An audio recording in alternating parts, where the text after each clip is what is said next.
Hey everyone, welcome back. It's me, David Teicher, Chief Content Officer at Brand Innovators, and we are backstage here at Hudson Yards at our very first Evolution of Retail and Commerce Summit, the first of a big series, and I'm sitting down with Nick James from Blue Buffalo, part of the Jen Mills family.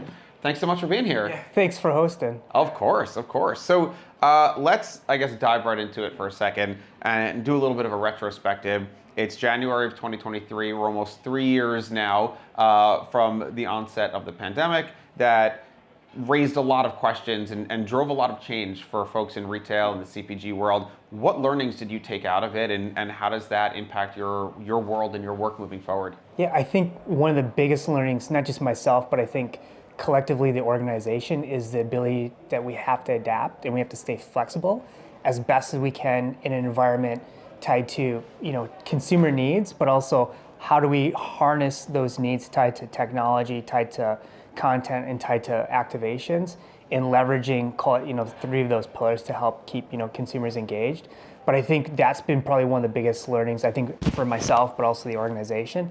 And then I think the second piece to this is consumers keep on setting new expectations due to the pandemic. And so an example before the pandemic was buy on store, pick up, or buy online, pick up in store. For us, my family, that was table stakes before even the pandemic. But that starts to become the language and the norm for a lot of consumers. And so I think what we've had to do is start to shift and rethink about what is in that basket for that consumer. How do we start to activate against those things? Because that is the new table stakes, so the evolution. And then the third aspect, I think, is data has become really critical to how we think about what we want to activate against from a campaign, but also the type of information and insights that you capture from a consumer, and how do you start to think about your physical products or your digital experiences and digital products to help serve for their problems or their needs. And so I think those have been really, three of the things that I think, started in the pandemic and I feel like are still cascading. They're just evolving based on either the speed or based on the headwinds that maybe we're seeing in 2023. Absolutely. Can I piggyback off of that for 1 second? I mean, you mentioned data. Where do retail media networks play? I mean, data is one of the main reasons why a lot of CPG brands start to work with those partners. Do you invest in retail media networks? What role does that play? Is it for data? Is it for other reasons?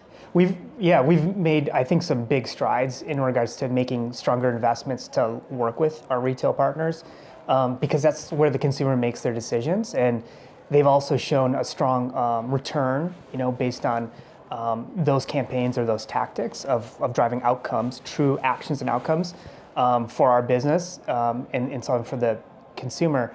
I think what we're learning is in regards to those actions and those tactics, those are, call it, third and second party data streams that also can help power up our first party data stream. So collectively, when we think of a user or a consumer journey, we're trying to connect all the dots there.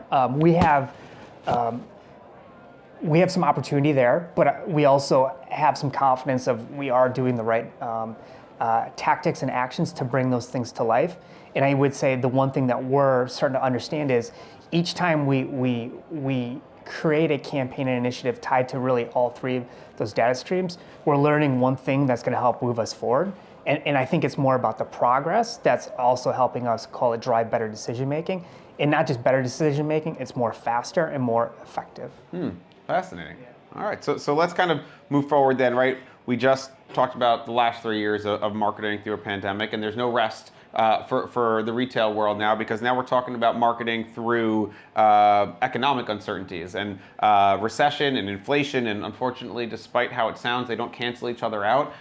There's more things to deal with. There's still supply chain issues. So how does your world and your work change? Are there new tactics you're adopting? Are you learning new things about your consumers? What is changing for you, and how are you adapting to those economic question marks? I think the one thing that I'm charged with is creating the lifetime value for the pet parent. And so what we're helping the organization do is help understand what is the value that we can play in regards to our experiences and our products, and help in hopes that that also helps the pet parent. Specifically, we also work with our retail partners, like how does that give incremental value? Because yes, price has gone up as an example, but we want to make sure that there's other incremental value streams for that pet parent. So when they know when they're buying our products, they're also getting more than just what's inside that bag or inside that can.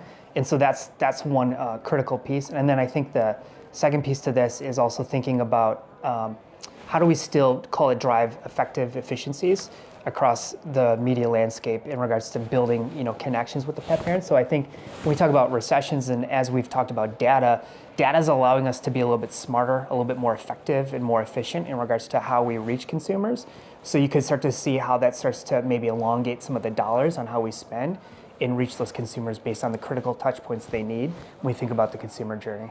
Absolutely, that makes a lot of sense. So let's get to the fun part, right? Yeah. It's January of 2023, January, the longest month of the year. I don't know how it feels like it's day 142 of January, but we're still here. It's the beginning of the year, and we're talking to a lot of our community members and industry leaders about the trends that they're thinking about. So when it comes specifically maybe to the world of retail and commerce or NCPG marketing or just the marketing industry in general, are there any trends that are sort of top of mind for you as you're planning for the year? Stuff that you're watching, you're excited about, you're interested in?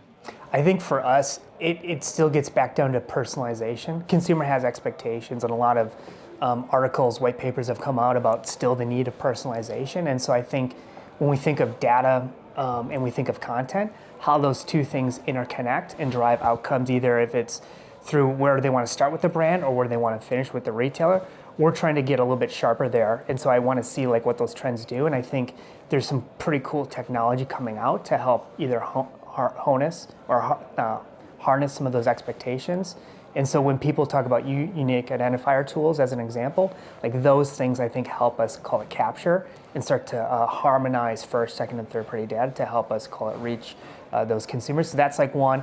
And then just from a technology and experience and expectations of consumers, I think this whole idea of wellness and health, and you were at CES too, is everything is starting to become so interconnected in consumers, if it's yourself, if it's your family, or for us it's pets, all these things are starting to become critical roles in regards to what you consume, how you think about yourself, your lifestyle. And so I'm curious to see how that starts to unpack. And then I think just technology keeps on blossoming even faster and farther. And so I'm interested in our space specifically is like, how do we start to leverage some of these newer tools around machine learning and even some of the new, call it feature functions that we're seeing through chat. So yeah. Absolutely. I mean, look, Chat GPT, AI, machine learning was the talk of the town at CES just a few weeks ago in Vegas, certainly. And I will say, when we have these conversations with our community members, either earlier today or anytime really, the health and wellness space is fascinating. It's exploding. Every brand seems to have some connection to health and wellness, whether it's pet food or regular food or beverages or beauty or physical fitness, mental fitness, right? Everyone wants to play in that space, and it's fascinating to see it explode like that. Yeah. So very cool stuff.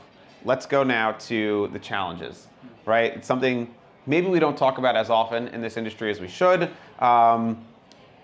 What are the biggest challenges that the marketing industry is facing right now? Or are there any specific challenges that you want to see the marketing industry address or pay more attention to?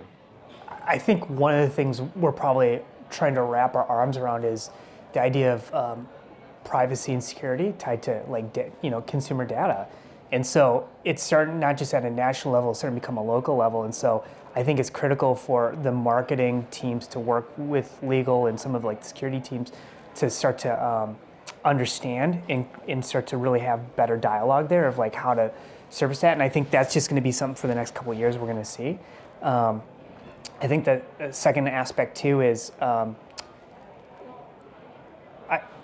just thinking through what is the true lifetime value of each brand that they play in a consumer's life, and will that start to shift and change as certain other experiences start to call it percolate versus what we kind of led with in pandemic, which is all consumption versus non-experiences, and now it's all about experience versus consumption. So I think that's going to be one of the pendulum swings we're going to have to call a balance in the upfront. Just if we're a CPG, we sell a physical good, right? And then we try to tie experiences and lifetime loyalty. But we're going to have to think through how those shifts, impact, our businesses too, and wrap our arms around that.